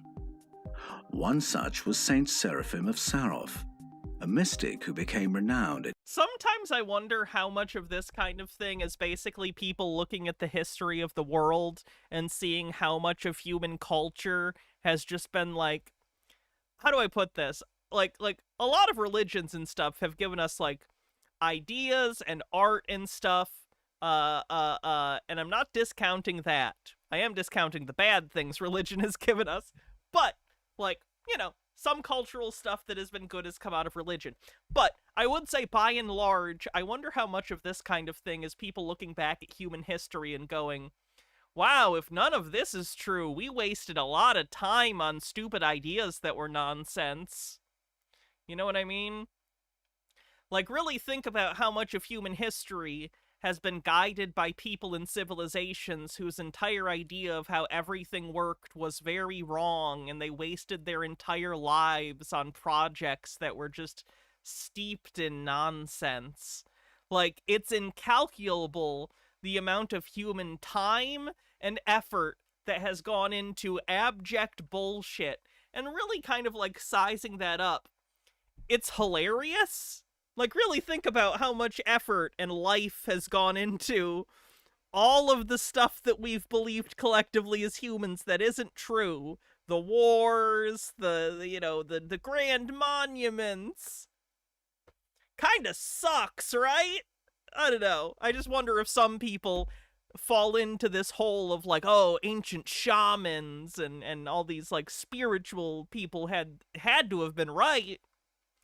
Because if they're not, we're just kind of silly animals doing our best on this rock, and we're just coming up with delusions and surviving, and that's scary. In 18th and 19th century Russia for his ability to read people and download precise information about them. People whom he had never met before, Seraphim would greet and give details about their lives and careers. On occasion, information about their health and any matter they had come to discuss. On one occasion, Seraphim told his visitor precisely how much he had spent on doctors trying to fix the condition he had now brought for healing. Seraphim's approach was one rooted in the Eastern discipline of hesychasm, a practice of prayer and inner stillness. In my book about Saint Seraphim of Sarof, My Dinner with Anton, I talk about a moment where Seraphim is in conversation with one of his counselees. And his counselee, Nicholas Motofilov, asks him, Seraphim, how is it that you are so able to read a human being? You're so able to read the human heart? And Seraphim said, well, when I start speaking, I don't know what's going to come out of my mouth. I simply submit my mind to the Spirit of God, and I say the first thing that comes into my mind, and I begin speaking, believing that the Spirit of God will guide me from there.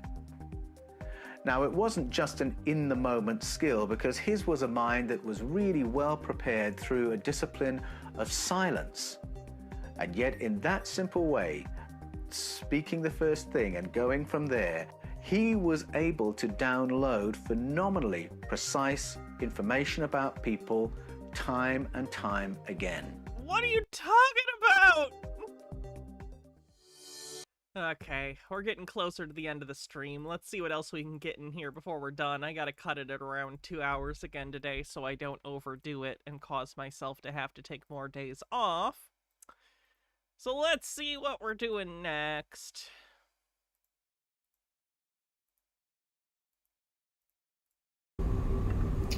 Congressional UFO whistleblowers are telling you that an alien invasion of Earth is coming soon, but they are dead wrong. The ET and yeah, we can go over the bingo card real quick.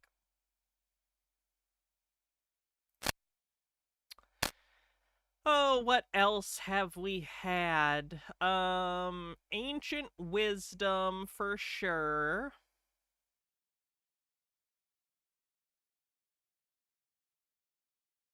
Vibes-based conspiracy, giants, of course, dimensions beyond our own for the etheric plane stuff.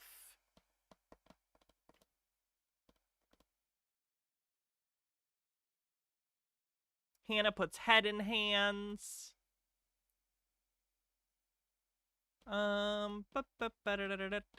Reptilians. Illuminati, Freemasons, Cabal, The Matrix, I think that's it. Anything else? Did I miss anything? Thinly veiled anti-Semitism. Thinly veiled anti-Semitism. Poor understanding of Eastern philosophy and religions. Sure, there was some of that in there. That makes sense. Invasion is already happening right now. Their weapon is not what you think it is. It is much more dangerous than anyone ever thought possible. The ET weapon is concentrated love. And if you're not prepared, she will break you.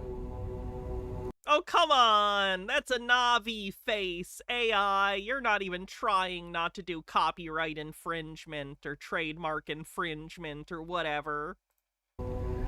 It's just a Navi face with a Megamind head. Concentrated love. And if you're not prepared, she will break you. All right, so it is true. Chat bonk, you're all in horny jail, you sick fucks. You have UFO whistleblowers in Congress trying to tell you and the mainstream media, and again, this is happening inside of congressional hearings, they're trying to tell you that 3 extraterrestrial races are already on the planet and there's soon going to be an invasion and we have to be prepared for it. God, I hope so. And they want you. Wouldn't that be awesome? Do you remember in Mars Attacks when they kill Congress and everyone cheers? Just thinking about that scene for no particular reason today. I want you to believe that those 3 alien races are the Greys, the Reptilians, and the Nordics. And it's like it's coming directly out of some ufology conference. But look, the invasion isn't coming soon. The extraterrestrial invasion of Earth has already happened. It's going on right now. And so let's get into exactly what this invasion is. So the unknown truth of the 3D Earth simulation is this. The Earth is a closed system that does not function the same as the other worlds that exist outside of Earth's orbit. So the Earth isn't a closed system. We get energy from the sun. It's how photosynthesis happens. If Earth was a closed system, nothing would live. Nothing would be alive because there would be no energy for plants to photosynthesize, to then be eaten by herbivores, to then be eaten by carnivores, to then be eaten by apex predators. that is the first thing you must really burn into your brain as an assumption.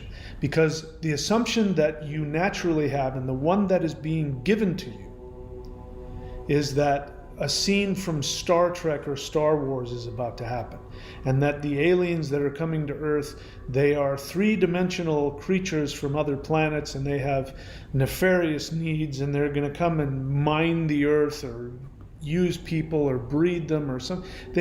They need gold, obviously. They haven't told you what. They just want you to be afraid.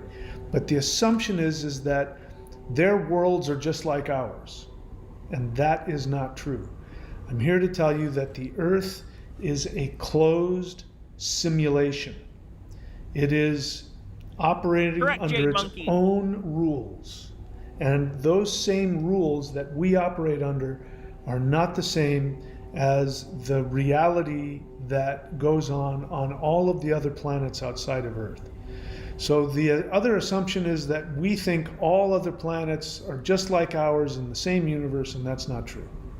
They live in different frequencies, different dimensions.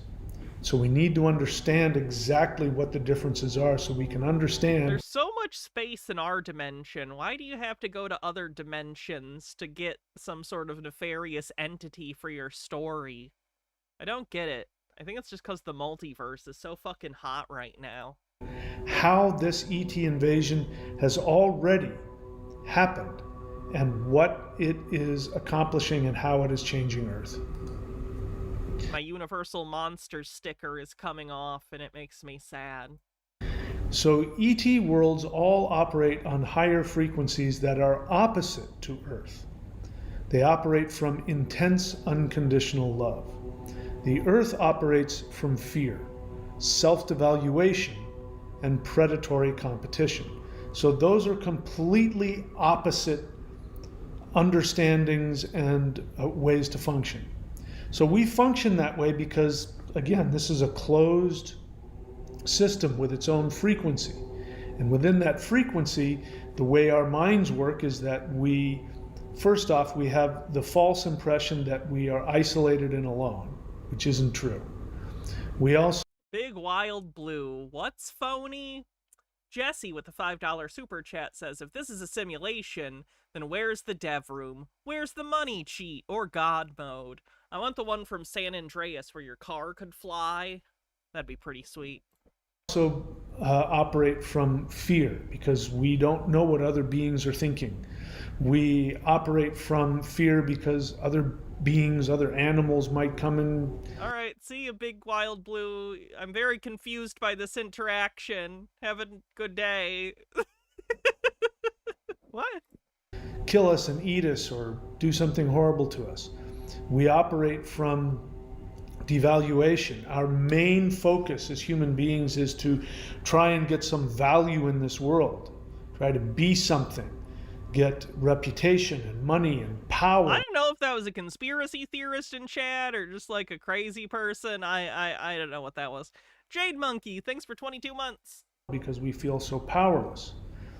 This is unique only to Earth. Now, we assume it's like that on other planets, so why wouldn't they want to come and conquer us and do all kinds of things that we see on Star Wars and Star Trek and, other...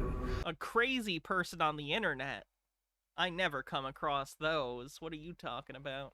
UFO science fiction movies. Well, we've got it backwards. This world is the unique one. This is the upside down world. Could they have thought we believed this? It's possible, I guess. I'd like to think that I make it pretty clear I don't, based on, boxy, and I'm wearing a stupid outfit, and I'm constantly making fun of these people.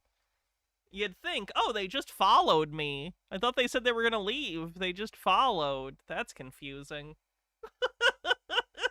All right. So until we understand what is really going on in their worlds, we won't understand what the ongoing ET invasion is really all about. So Earth operates from fear, self-devaluation, and predatory competition, but in the ET worlds, they operate from intense unconditional love. So that means just basic things. I mean, this is why we live in a world where we have things like money and banks and credit scores, and that other human beings are allowed to die. I mean, you know, one of the most Allowed to die? Everyone dies. Like, I know what he means when we're talking about, like, not helping other people, but I can't tell if he thinks people are supposed to be immortal. unbelievable things I ever saw. This was, you know, actual video footage of a hospital taking a woman across the street in the middle of winter, an old, sick woman that was incapable of moving and functioning, and they just dropped her off on the sidewalk and went back into the hospital. Why? Because she didn't have any money. So they just left her out there to die in front of a hospital. That's the kind of thing that goes on planet Earth. So of course we're filled with fear. So of Again, I think the world is a big scary place. Human beings are scary. We're a social species, but unfortunately we can also be incredibly cruel to each other, which puts us in a situation where we live in society in which we have reason to love other people and care about other people, but also there's a degree of fear and suspicion around certain people who might try to take advantage of you. I think that scares a lot of people. In this particular guy's case, enough that he needs explanations for that are supernatural or at least paranormal. And unfortunately, he gets here. That sucks. Of course, we are afraid of the unknown. Other beings and other planets, what are they going to do? But that's because the Earth operates under its own frequency rules. And Okay. Probably enough of this guy. Is there anything else we need to watch before I call it? I'm sorry, I'm sore again. I did sit on the donut this time up here. I had the paw pad before, which was pretty good, but now I have the actual donut that's helping a lot, so. I'm really sorry I'm having to do shorter streams this week, but again, it's just because I'm still healing from the surgery, and I feel bad. So, I apologize for that. I didn't end up having to use the bathroom because I'm not on my meds anymore that made me have to pee. So the movies I pulled out so I didn't have to bend over in case I had to use the bathroom are Deathstalker 1 and 2. Deathstalker 2 is one of the best title drops in history. And secondly, The Deadly Spawn. The Deadly Spawn is incredibly underrated 1980s independent low-budget horror creature feature. It cost $25,000 and it was made in New Jersey. Really great cover on this. The signature on it is Ben Scoder. Not sure about this artist, but really, really great artwork of this. Looks like a ripoff of The Thing. It actually was ripping off Alien. It was actually ripping off Alien. Which you can see, because the actual title is Deadly Spawn. Here's a picture of the monster, which is pretty good. Good practical effects. But one of the alternative titles is Return of the Aliens Deadly Spawn. Because they were trying to rip off, again, Alien and get some Alien viewership. So I'd recommend it. It might be on Tubi, I'm not sure. Jesse with a $10 super chat says, "Are we on Aliens? If so, we get Tabaxi or Khajiit like aliens when? Also, yes, it's known that hospitals will do that. It's called patient dumping." Yeah. Anyway, so that's a cool copy of The Deadly Spawn. I watched that today. It's good. Holds up. The kid in it's also into horror movies, so that's fun. All right. Thanks everyone for hanging out. I'll be back tomorrow. I'm not sure what we'll be covering tomorrow. Maybe something chill like VHS. Just depends on what I'm able to find. So let's see who we're going to raid.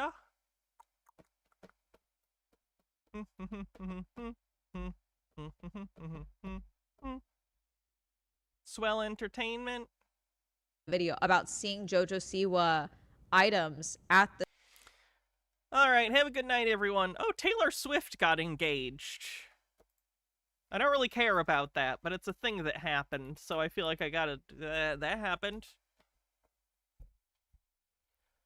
Oh... I'm sore.